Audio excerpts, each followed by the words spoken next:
Je pense qu'une première chose qui est prudente, c'est de se remémorer que chaque guerre est précédée d'un grand média mensonge.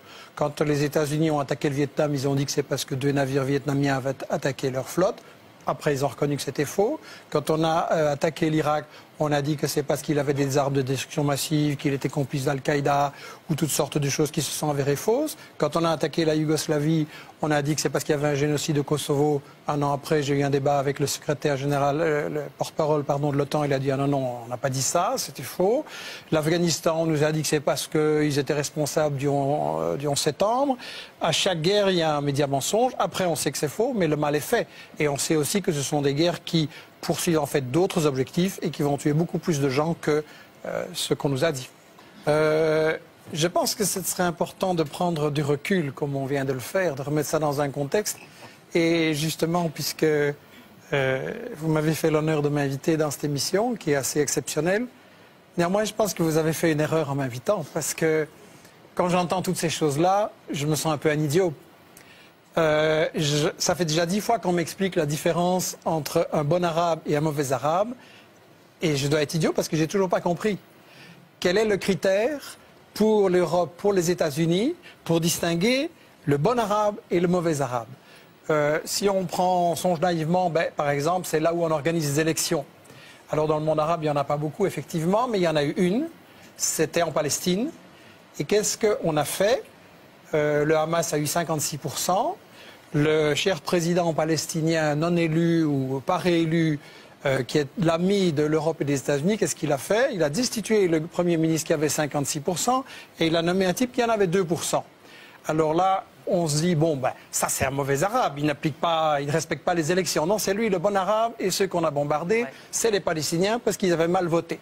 Alors on peut essayer de trouver un autre critère. On peut dire par exemple, c'est la question des femmes.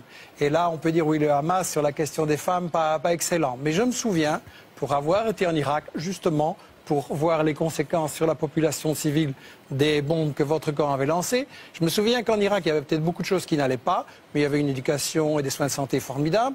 Et j'ai vu des femmes dans des ministères qui commandaient à des hommes et tout le monde trouvait ça normal. Comparé maintenant, donc, je me suis dit, ça c'est des bons Arabes. Non.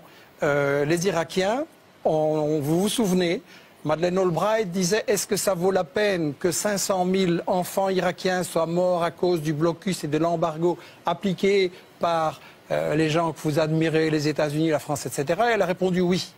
Donc les Irakiens qui avaient émancipé la femme, ce n'étaient pas les bons Arabes. Les bons Arabes, c'est par exemple l'Arabie Saoudite, où il est interdit à une femme d'aller, de faire des études, de voyager, d'aller à l'hôpital sans son mari, etc.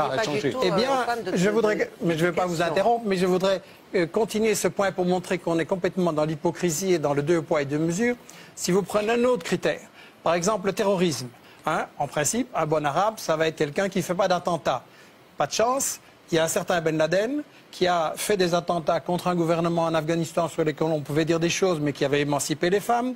Et là, on a, Ben Laden, mauvais arabe. Alors, ah non. Le gouvernement dont vous parlez, celui de Najibullah, qui était soutenu par les soviétiques. Exactement, dans les années 80 en Afghanistan. Et donc, on va dire Ben Laden, il fait des attentats, c'est un mauvais arabe. Ah non, il est aidé, financé par M. Carter, Brzezinski, etc. À l'époque. Donc, on dit Ben Laden, mauvais arabe. Bon arabe, puisqu'il fait des attentats financés par les États-Unis. Malheureusement, après, il fait les mêmes attentats contre les États-Unis. Et donc, le bon arabe devient un mauvais arabe. Et le bon arabe, finalement, dans toute cette définition, c'est l'arabe qui est à genoux, qui donne son pétrole aux États-Unis. Et celui-là, il pourra traiter les femmes en esclaves, commettre des tortures, du terrorisme. Celui-là, on lui fera rien parce qu'il dira toujours merci aux États-Unis et à M. Sarkozy. Mais là, on est dans les véritables buts de guerre de toute cette histoire-ci et de cette guerre en Libye. Un, c'est le pétrole. Il faut quand même avoir le courage de le dire. Comme en Irak, c'est une guerre pour le pétrole parce qu'il s'agit de contrôler le pétrole partout, qui rapporte énormément. Et deux, il s'agit de bloquer le monde arabe qui est en train de dire ce pétrole, au lieu qu'il aille dans les poches de Total et de Chevron, il pourrait servir à ce qu'on fasse comme Chavez ou comme Evo Morales un développement social avec l'éducation, des soins de santé gratuits pour tout le monde, un travail pour tout le monde, que le pétrole soit utile et pas comme vos amis, le roi Fahd et les émirs du Qatar, qui construisent avec le pétrole des tours de 600, 700, 800 mètres, dans lesquelles une suite ça coûte 20 000 € la nuit. Et ça sert à quoi ça pendant qu'il y a des crèves la faim partout dans le monde?